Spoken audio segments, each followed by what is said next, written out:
Assalamualaikum warahmatullahi wabarakatuh.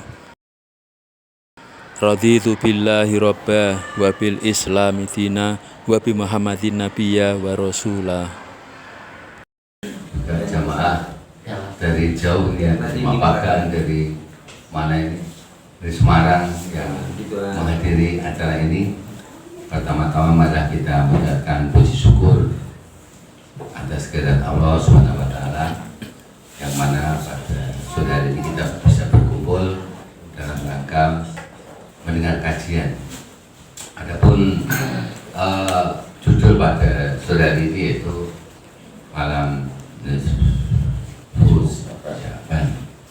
Ini memang banyak sekali pengertiannya. Ada yang itu ada di hadis, ada yang katanya hadisnya lemah, ada yang kuat. Namun semua itu kita ambil hikmah dari mana. Jadi demikian, dan marilah kita buka acara ini dengan bacaan basmalah. Bismillahirrahmanirrahim. Monggo Pak Profesor waktu dan Pak Profesor. Bismillahirrahmanirrahim. Assalamualaikum warahmatullahi wabarakatuh. Waalaikumsalam warahmatullahi wabarakatuh. Hamdan syukurillah. Sholatan kami atas dari selamat taman wa nasyafirullah wa la haula wa la quwata illa billah. Bapak Ibu jamaah, buka bersama sholat maghrib dan isya di Musala Rahim yang mulia ini. Syukur alhamdulillah, karena atas rahmatnya, atas nikmatnya, pada petang hari ini ada rutin bukber berjalan dengan lancar dan penuh hikmah. Dari takmir pada kesempatan petang ini menyampaikan judulnya adalah perihal nisfu Syaban.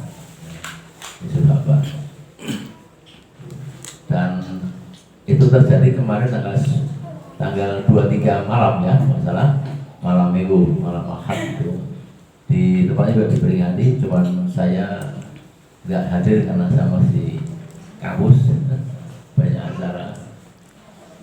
Jadi memang saya minta maaf pada saudara sekalian, waktu yang sudah saya siapkan tuh hanya Senin buka bersama. Waktu-waktu lainnya padat sekali saya, seperti Pak Turbus juga sangat padat ini, karena urusan kampus itu urusannya nggak bisa merayap. Malam masih ada konsultasi, masih macam-macam, dan rapat senat, rapat macam-macam, jadi kita serba sibuk. Tapi untuk saya sudah saya kosongkan, jadi alhamdulillah tiap Senin saya masih bisa bersama jamaah di tempat ini untuk bersama-sama kaji ilmu Allah. Salam juga kita panjatkan ke Nabi Muhammad, salam karena atas risalahnya kita bisa selalu mengadakan kajian-kajian seperti ini dan menjalankan seluruh risalah yang sudah diturunkan kepada seluruh umat manusia. Insya Allah kita akan tercatat sebagai umat yang akan memperoleh syafaatnya ketika besok kembali ke kampung akhirat. Ya, kembali ke kampung akhirat, insya Allah surga Rabbana dan amin Allahumma. Jadi Nabi itu diutus bukan untuk golongan Yahudi saja, sebagaimana nabi-nabi terdahulu ya, itu nabi-nabi itu diutus untuk golongan Yahudi atau Bani Israel. Misalnya Nabi Musa AS dengan kitab Tauratnya itu untuk Bani Israel. Kemudian juga Nabi Daud dengan kitabnya Zabur untuk Bani Israel. Dan Isa Al-Masih, ya, kalau kita Nabi Isa AS itu juga diutus untuk Bani Israel. Dan Muhammad sebagai Khatamin Anbiya adalah nabi yang diutus untuk seluruh umat manusia sejagat ini. tidak ada urusan dengan orang Afrika, orang Jepang, orang Afrika, orang Amerika, orang manapun di seluruh pelosok dunia ini dari kutub selatan ujung utara, semua mengakui bersandar pada Allah Ta'ala dan Nabi sebagai Nabi utusan Allah. Maka itu dilakukan, maka itu akan menerima akibat yang sangat penting. Maka itu bersama-sama kita yang sejak awal terlahir insya Allah dengan agama tauhid agama Islam, semoga kita pun akan diwafatkan dengan Islam. Allahumma amin. Ittaqwa haqqa tuqatih wa tamutunna illa wa antum muslimun. Jantung tinggal dia ketika kita agama penyelamat kita semuanya. Ya, Bapak Ibu sekalian, rahmatullah. Petang ini seperti tadi di depan sampaikan nisfu Sya'ban. Ibu-ibu sekalian, apa tuh itu nisfu Sya'ban ini? Ya, kemarin malam itu juga diperingati. Nisfu Sya'ban kan malam pertengahan di bulan Sya'ban. Malam pertengahan di bulan Sya'ban. Kemarin terjadi baru malam Ahad. Banyak umat melakukan kegiatan-kegiatan rutin, pengajian, kajian macam-macam, juga ada yang zikir, tadarus, macam-macam, yasinan dibaca 3 kali dan seterusnya. Bagaimana pandangan kita semuanya? Ya, selama itu tidak bertentangan dengan ajaran Islam, agama tauhid, maka itu sah-sah saja, ya, tidak usah dipertentangkan. Yang suka ya silahkan dilakukan, yang kurang suka ya sudah, tidak usah melihat sebelah mata, ya, artinya sinis, ya. Semua kalau didasari pada hadis Nabi, ya, tartufikum amrani wa ta'dilu lama bihilah, ya, kitabullah wa sunnah Rasulullah sallallahu alaihi wasallam. Tidak masalah, tidak masalah. Kita mengenal 4 mazhab, ya, kita 4 mazhab. Janganlah dengan satu mazhab kita kalau bangga dan membanggakan diri dengan kaumnya sehingga merasa yang paling benar, paling betul, kan? Itu nggak boleh. Maka dari bagi saya tulis Asobiyah, ya, di kultum bagi saya tulis Asobiyah. Asobiyah adalah kata lain dari taklid buta, artinya kalau aku sudah percaya ini aku nggak mau yang lain-lain. Nah ini, ya. Jadi Nabi dalam hadis panjangnya mengatakan bahwa jika umatku nanti dalam menjalankan kehidupan keagamaan dan juga ibadah sesuai dengan Quran dan hadis, maka itulah ahliku, umatku, ya. Namun jika umatku ada yang menjalankan kegiatan ibadah bertentangan dengan Quran dan hadis, maka itu bukan umatku dan engkau akan terlarang masuki pintu telaga Haud, ya. Telaga Haud itu apa, Ibu? Telaga Haud adalah telaga yang ada di surga, ya. Ketika seluruh umat manusia itu masuk pintu surga, apa yang dikatakan pertama? Ya, salamun qaulan min rabbir rahim wamtayul yaum azla muslimun. Itu dalam surat Yasin, ya. Dan surat Al-Araf itu juga salamun alaikum bima sabartum bima muqaddar, ya, bima muqaddar itu artinya selamat engkau masuk surga, hai orang yang sabar, ya, sabar berpuasa, sabar berzakat, sabar berbuka bersama, sabar sholat berjamaah, sabar kita pergi ke masjid, sabar silaturahim, ya. Ini kan kesabaran yang diuji pada kita semua ini, ya. Kesabaran yang hebat inilah yang akan dimasukkan ke surganya Allah. Orang-orang nggak sabar nggak akan masuk. Wah, nunggu ada saksui semua baik. Nah itu kan, wah, bubur sama bubur macam-macam. Kemudian ada tahu siapa lah, lu mau baik. Kemau kemana? Ini nggak sabar.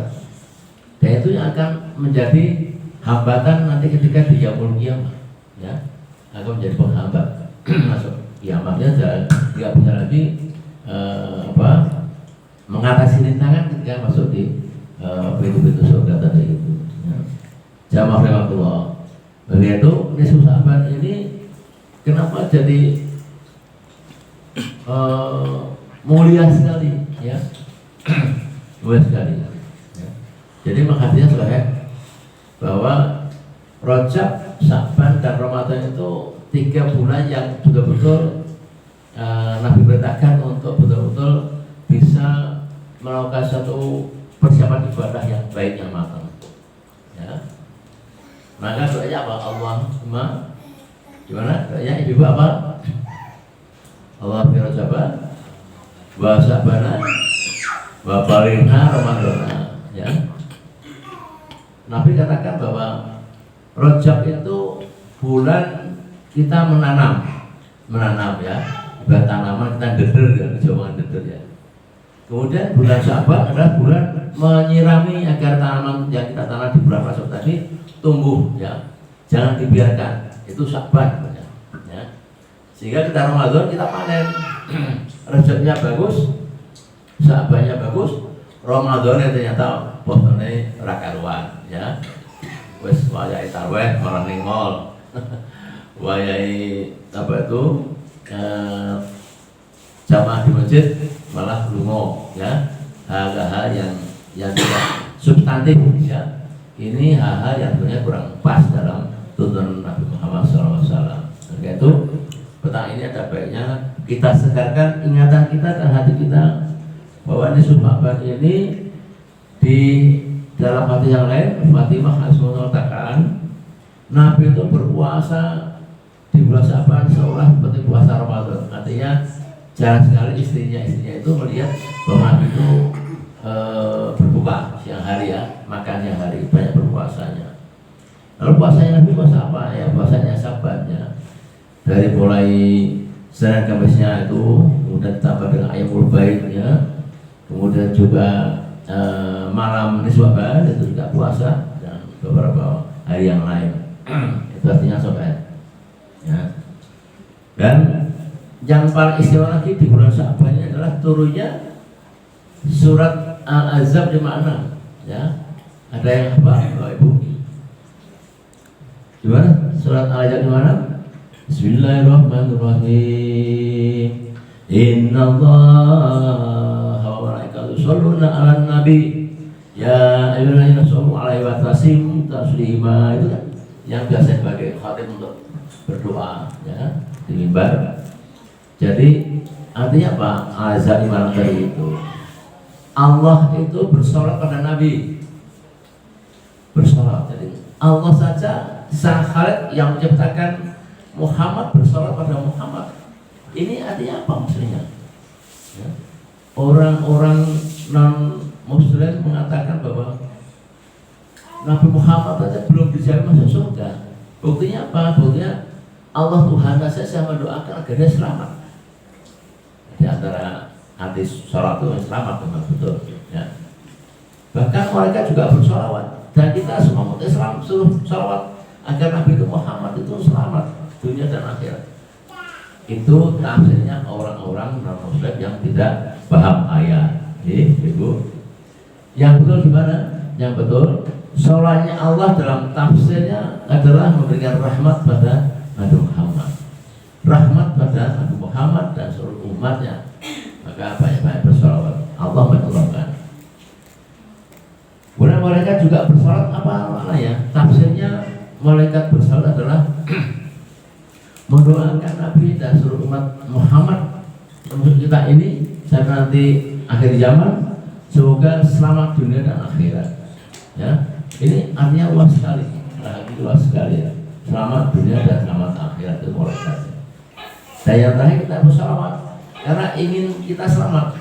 Kira-kira ibu-ibu pengen selamat nggak dunia dan akhirat? Pengen ya. Kalau pengen banyak-banyak bersolawat, karena cakrawala kita sudah di surga.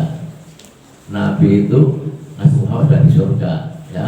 Para nabi rasul sudah di surga. Maka kita bersolawat agar kita ikut kecantol masuk surga. Bukan kita mendoakan Muhammad yang sudah selamat, dikira nggak selamat itu. itu tafsirnya orang-orang tidak paham dengan sholawat ya. Maka itu keagungan bulan Sya'ban ini yang masih kira-kira tinggal 8 hari seminggu lagi, kita nikmati ya. Setiap amal kecil saja dihitung sampai 17 kali ya ibu-ibu. Amal kebaikan kita di bulan Sya'ban itu ditingkatkan menjadi 700 kali ya. Satu kali misalnya contohnya kita disuguhi buka bersama ya, teh ya lengkap, kita nikmati semuanya.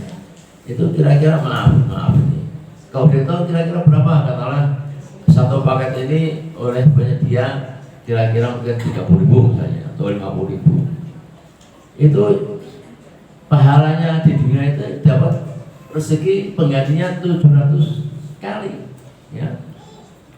Bayangkan kalau 50 satu saja sudah berapa hitungnya. Itu baru pahala di dunia loh rezekinya ya, belum pahala lain.